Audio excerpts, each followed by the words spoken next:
Bon mercredi, je vous dirais même bonne nuit de mercredi. Je suis réveillée, il est 2 heures du matin. C'est à cette heure-ci que je fais ma vidéo parce que avant, j'étais pas capable. Un petit peu trop de douleur aujourd'hui entre ma visite chez le médecin, mon retour à la maison, euh, beaucoup de déplacements. J'ai envie de vous parler des larmes aujourd'hui. J'ai envie de vous parler des larmes, des pleurs, parce que j'en ai versé beaucoup dans les 2 dernières semaines et principalement, je vous dirais, dans la dernière semaine.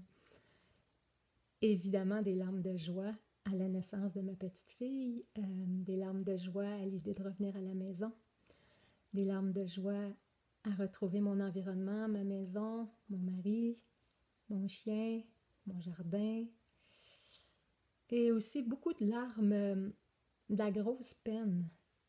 Parce que quand on vit des détachements, comme j'apprends à en vivre depuis plusieurs mois, même depuis plusieurs années, euh, quand on revient dans quelque chose de connu, il y a une peur. Il y a la peur de l'attachement, il y a la peur aussi de qu'est-ce qui va se passer, combien de temps je vais pouvoir être ici. C'est comme si tout le travail qui avait été fait était recommencé.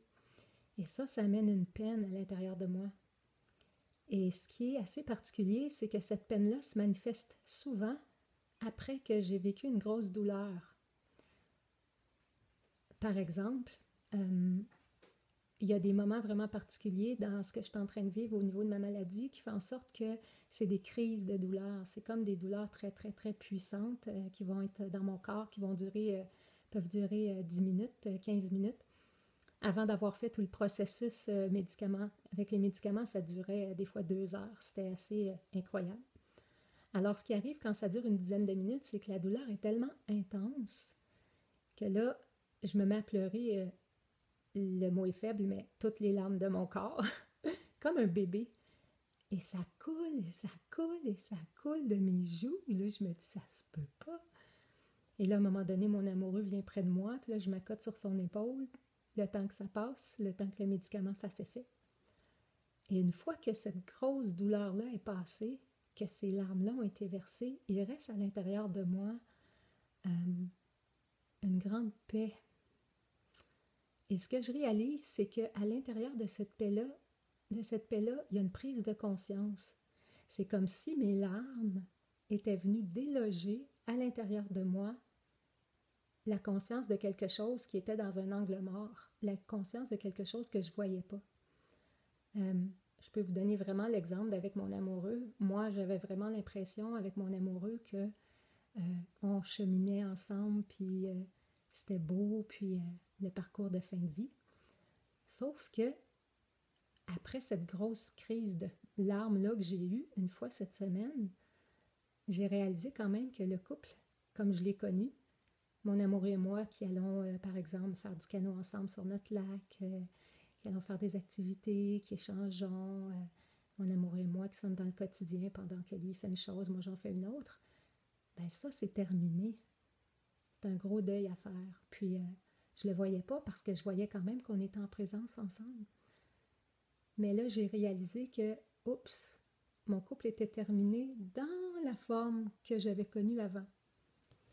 Alors, pendant que je versais toutes les larmes de mon corps, parce que ça faisait bobo, et que je pleurais comme une madeleine, il y a cette pensée-là qui est venue à l'intérieur de moi, il y a cette prise de conscience-là. Et quand la crise de douleur est passée, j'ai pu en discuter avec mon chum. Et ce qu'on a réalisé ensemble, c'est que c'est vrai.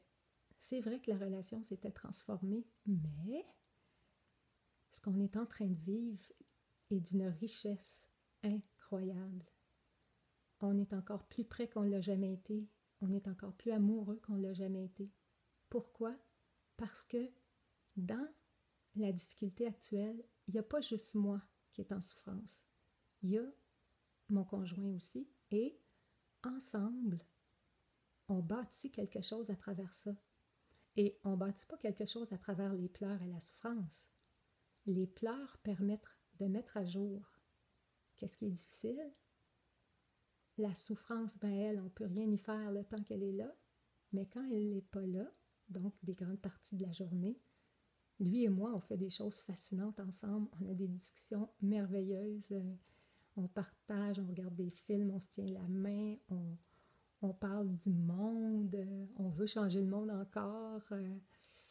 On a des idées, on a des projets ensemble, des petits projets, mais juste des projets de proximité. Puis cette semaine, mon amoureux m'a fait un grand cadeau en me disant qu'il avait choisi de ne pas aller travailler de tout l'automne, donc d'être vraiment présent à côté de moi. Et là, les larmes se sont taries de mes yeux pour quelque temps. Et puis, j'ai senti encore plus à quel point c'était beau ce qu'on vivait. Je minimise pas du tout la douleur et la souffrance, mais j'accueille les larmes comme une bénédiction parce que ces larmes-là nous permettent de nettoyer, nous permettent d'aller encore plus près du cœur. Moi, j'ai souvent dit que les larmes, c'était l'amour qui était à l'intérieur de notre cœur, qui voulait se manifester. C'est comme on a le pied pris sur un tuyau qu'on retient. Et quand on laisse aller les larmes, on enlève le pied. Et là, l'énergie qui passe du cœur peut s'en venir dans notre conscience et peut venir nous enseigner qu'est-ce qui fait mal en réalité. La douleur physique fait mal et ça, on peut la travailler. La douleur psychologique, la douleur de l'âme, la douleur de l'essence, celle-là, on peut la découvrir. Et un des chemins, c'est les larmes. Alors oui, j'ai versé beaucoup de larmes cette semaine. J'ai eu plusieurs périodes de douleur. Et j'ai versé aussi beaucoup de larmes cette semaine. J'ai eu beaucoup de belles périodes de bonheur. Et à travers tout ça, ces larmes-là, elles me révèlent mon cœur. Le grand réservoir d'amour qui est à l'intérieur de mon cœur est accessible à travers aussi les larmes. Il y a aussi plein d'autres chemins, mais actuellement, fort est de constater que mon chemin est les larmes. J'ai recommencé à pleurer comme un bébé. La bonne nouvelle dans tout ça, c'est que je suis chez moi encore aujourd'hui. On est au mois d'août. J'ai tout réalisé mes rêves, dont celui de voir ma petite fille. Est-ce qu'il me reste un rêve? Est-ce qu'il me reste un rêve? Oui, il me reste le rêve de communiquer le plus longtemps possible, au plus de gens possible, à quel point la vie nous donne tout, même la souffrance, les douleurs et les larmes, pour nous permettre de déprendre le tuyau et laisser circuler l'amour à travers nous, cet amour-là qu'on porte dans le cœur comme un réservoir infini. C'est ça. Ça va être ça aujourd'hui.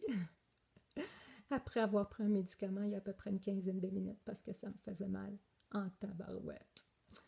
Mais là, j'ai pas de douleur et j'ai l'immense bonheur de pouvoir vous parler. C'est quand même pas rien, c'est quand même énorme. Et puis, c'est un privilège, un cadeau que je continue à remercier.